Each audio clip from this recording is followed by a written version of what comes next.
The Energy Efficiency Directive is extremely important in the UK. UK government's already committed to an 80% reduction in its carbon emissions by 2050.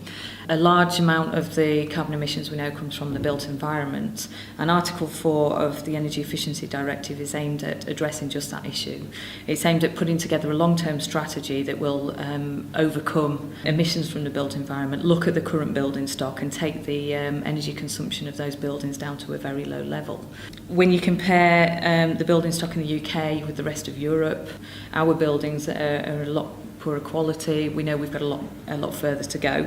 And I think it's really important that our government looks at investment for infrastructure and makes it a priority investment area, the current building stock. I think it's critical to our energy reduction, to energy security, and last of all to the environment. And the main reason we're doing this is to try and prevent climate change, which affects all of us.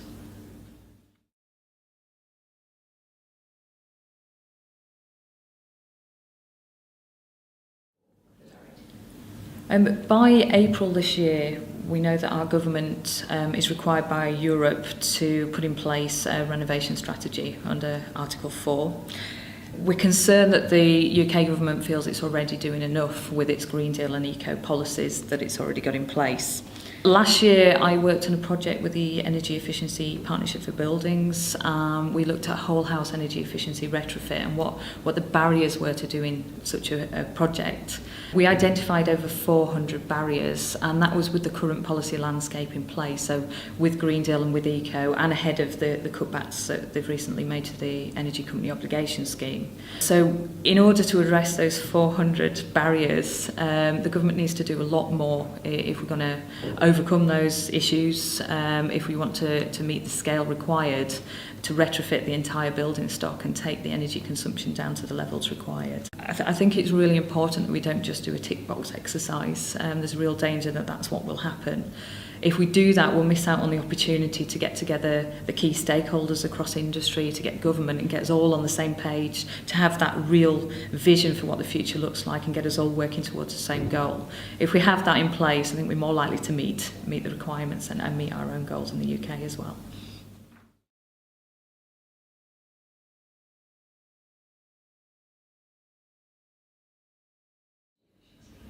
That's like the holy grail, that'd be amazing. Article 4 requires a long-term plan, and this is something that industry would love to have.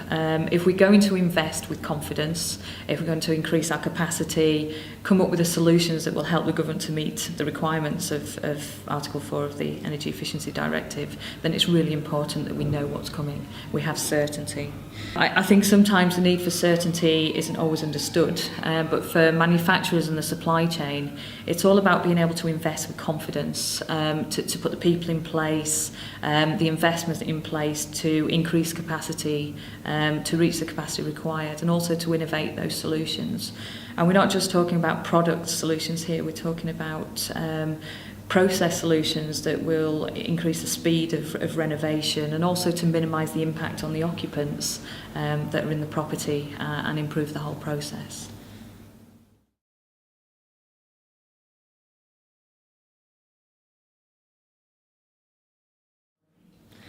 Extremely important again. Research shows that investment made in the energy efficiency agenda will do more for the economy than spends in other areas. And also it's good for the environment.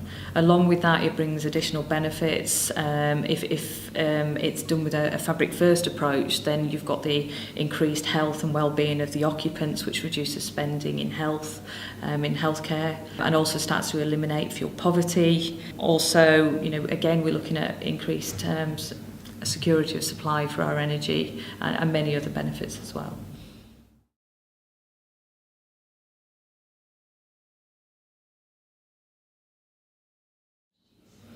I think mainly we can all work collaboratively together with government. If we combine our knowledge and expertise and bring together people that have got hands-on experience of energy efficiency retrofits on the ground, they know what the problems are, then we're much more likely to be able to overcome those problems.